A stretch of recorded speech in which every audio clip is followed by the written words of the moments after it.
Ben, I thought today we would talk a little bit about fuel, a little bit about putting things in our bodies that help our bodies run. My mom always taught me you are what you eat, and you have to put the right things in your body to get your body to work the right way. Yeah. And it's certainly confusing out there to look at what it means to have a healthy diet and what it means to eat right. Those are words that the longer I practice medicine, the more I can see there's room for misunderstanding and confusion. Right. Help me understand what are the only things our bodies can use for fuel, and how these fuels that we eat, what their basic fuel molecules are that our body actually uses at the bottom level. You know, we can skip the pathways, but what is it that our body's using depending on what we eat for fuel? Right. So we do, it is a pretty safe, maybe broad, but safe conclusion to say the fuel we eat is the fuel that we use. And so we have the three main sources of fuels that we've mentioned before: carbohydrates, which when we eat a lot of, we use more of; fats, which when we eat more fat, we use more fat; and then protein, which is never really a substantial source of fuel. It's mostly just a nutrient to build the body up. Those are the three typical fuels. Now, of course, as someone starts to lose weight, because insulin is down, that does shift their body to using more fat for fuel, away from using glucose for fuel. And in fact, that becomes we can measure that in people. That's something called the respiratory exchange ratio. And we can look at how much oxygen are they using, how much carbon dioxide are they breathing off. And that different ratio can decide or dictate or indicate, is this person primarily using glucose for fuel or primarily using fat for fuel? And the more we shift them towards using fat for fuel, the better, the more likely it is that they're going to be losing weight. There are studies to support that idea. So we want the person to be shifting away from being a glucose burner to a fat burner. And that happens when insulin comes down. That's a very important adaptation. As insulin lowers, it opens up the doors to the fat cells, and the fat cells begin sharing their fat with the body, especially the muscles, and the muscles will gobble up that fat to use for fuel very well. Now, however, when I mentioned lowering insulin, I'd said that we had those three sources of fuel. When insulin is down, we actually introduce a fourth fuel in the body, and that is a molecule called a ketone. And a ketone, very briefly, a ketone is made in the liver. We're making them to varying levels all the time, but it's made in the liver when the liver starts degrading or oxidizing or burning fat very quickly. Like when someone is eating a low-carb diet, that means that they're using a lot of fat for fuel and their insulin is low, which means they're not going to store the fat. We're burning so much fat that we start turning some of this extra burning into ketones. And the ketones themselves can be lost from the body in our breath and in our urine, but also used as a fuel. Any cell in the body except the red blood cells can use ketones for fuel. And so it becomes a very viable fuel source. Now, that is in and of itself a benefit, and there are very distinct benefits of ketones. But before we mention that, I'm sure when someone hears the word ketone, they're just thinking of, I had a roommate or a neighbor who was a type 1 diabetic, and they got into a diabetic coma or a diabetic ketoacidosis. And that can happen where someone truly has a deficiency of insulin. In other words, type 1 diabetes. It's usually, overwhelmingly, that's the cause. Where when someone truly doesn't have enough insulin being made in their body, their insulin is so low that the ketones just keep getting made. So if I'm eating a high-fat, low-carb diet, I'm still making some insulin? All the time. Yep, you could eat, not that I'm telling someone to do this, but someone could eat no carbohydrates, and they're still going to have normal but healthy levels of insulin. And that low, healthy level of insulin is enough to keep the production of ketones. It'll allow it to go up, but not dangerously up. Okay. And so that enters into this realm, and it's a term worth knowing: ketosis versus ketoacidosis. Right. And ketoacidosis is when there's no insulin and ketones have gotten so high that it's made the body acidic and it's dangerous. Okay, that would be a type 1 person who is under injecting their insulin. For whatever reasons, maybe they have an infection or they're not managing their diabetes correctly, they have a change in their acid-base balance in their body that affects how all their cells are functioning. Yep, That is they called become too acidic. Ketoacidosis. That's right. And then for the rest of us, we eat a low-carb diet, our insulin comes low, our ketones go up, but not dangerously. It's just into a realm called ketosis. So could I ever go into ketoacidosis from ketosis if I'm not a type 1 diabetic, or I'm not... I know of, there's never been a paper, no evidence to suggest that that is possible. Right. That it is. So I'm comfortable saying in the science suggests that it's impossible to eat yourself into ketoacidosis. You would just get into ketosis. Yeah, I have many of my patients ask that question because their nephew, little Jimmy, was in ketoacidosis. Right.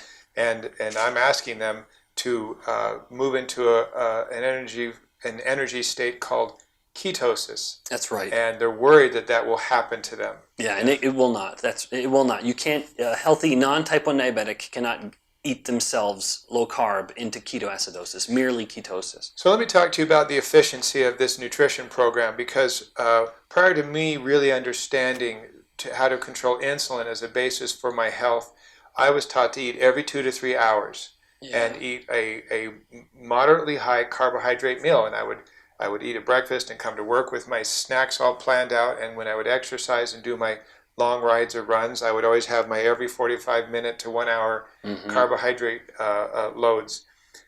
Does sugar... tell me why I need to do that every 2 hours if I choose to use sugar or carbohydrates as my fuel source. Yeah, if someone is glucose adapted, or their energy is sort of yoked to how much glucose they have, we have a very finite storage capacity of glucose. And so if you are a glucose-fueled body, you're going to need glucose all the time. Now, the tragedy of that situation is that's a body that will almost never have any ketones in it. And someone could shrug and say, well, who cares? What's the relevance of ketones? As long as they have fuel, who cares? Yeah, who cares? That's right. But that's really underappreciating a lot of the new research we have, including studies that we've been doing from my own lab, indicating the actual genuine benefits of ketones, where we find that ketones are potent inhibitors of inflammation. They act, just the ketone molecules themselves suppress inflammation in the body. Ketones are a fuel source for cells that, as it's getting used, creates less oxidative stress. Ketones are a fuel that when you give it to the brain or nerves, they work better. And this is relevant to Alzheimer's disease, where some of the best studies are in people with Alzheimer's disease, that when we increase their ketones, we have these periods of improved thinking, clarity of thought, better cognition. The brain starts to work better. Let me just ask you this question then, because as a medical student, I was taught that the brain needs sugar to survive. And it's supported in the fact that we take little Jimmy, our type 1 diabetic, who over-injects, his blood sugar drops, and he goes into some sort of unconscious state for whatever reason. Yeah, coma. And that's because his brain didn't have enough sugar. Many of my patients worry that if they move into a low carbohydrate, high fat state, that their brain will be affected negatively because they won't have sugar, which it needs to survive. Yeah, no, I love that you mentioned the type 1 diabetic. And so let's just talk about that very briefly and then get into the actual source of fuel for the brain. Well, in fact, let's start with that. The source of fuel for the brain is glucose and ketones. So the brain can use both. In fact, some of the studies from decades ago took people and did several days of fasting, or what you could call starvation, and looked at how does brain fuel use change. And after about 3 days of a fast, they found that 75% of all of the brain's energy was coming from ketones. And the brain was only using 25% of glucose to meet its needs. So it very much shifted towards ketones. When I fast or go without any food, my body runs out of sugar and has to move over to burning fat, which a byproduct of is producing these ketones. Which will fuel the brain. So my body is prepared for this. Absolutely, we're built for it. And it doesn't even have to be fasting. That happens with low carb as well. As ketones go up in the blood, the brain begins using it. In fact, the fact that the brain begins using ketones once they become available, you could, in fact, come to a tentative conclusion that perhaps that's evidence that the brain prefers ketones. Because once the ketones are there, even though there's still glucose in the blood, it starts to shift its preferential use towards ketones and away from glucose. Now, in the case of the type 1 diabetic, it's a wrong conclusion to say, well, little Jimmy overinjected insulin and now he's become hypoglycemic and then the brain shuts off.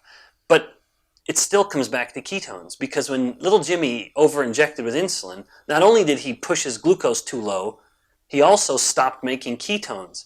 And so now we have a state of too little glucose and too little ketones, and now the brain's lost both of its fuel. Because insulin was high, that inhibits ketones from being produced. That's right. And that's where he runs into trouble. That's right. So that's the exact opposite situation of what we have in a healthy person, non-type 1 diabetic, adopting a low-carb diet.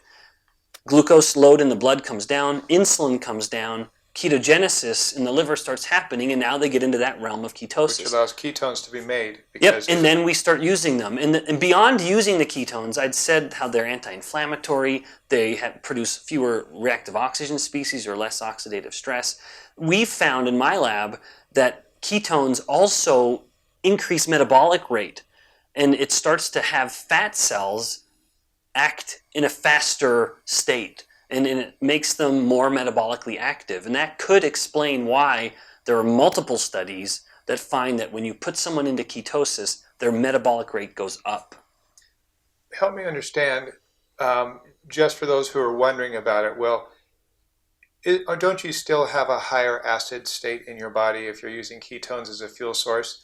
And doesn't that over time hurt your liver and hurt your kidneys to have this higher acid state because of ketones? No, it doesn't affect pH at all. We remain as neutral and normal in a pH range as ever before. It's just such a subtle increase in ketones that we can handle that without any consequences. So all of these concerns that my patients come to me with, I can with assuredness tell them that the body is able to perform this way. In fact, in many ways it prefers to perform this way. And all of the mechanisms that it uses can control for pH, can control for acid-base balance, and as far as we know, the data supports that there's not any harm to the kidneys or the liver over time, being in a constant state of ketosis, which is, again, not ketoacidosis. That's right. There are people that have lived in ketosis to control things like seizures and migraines their entire lives, and they have no long-term problems from this. Help me understand one other thing about sugar versus ketones.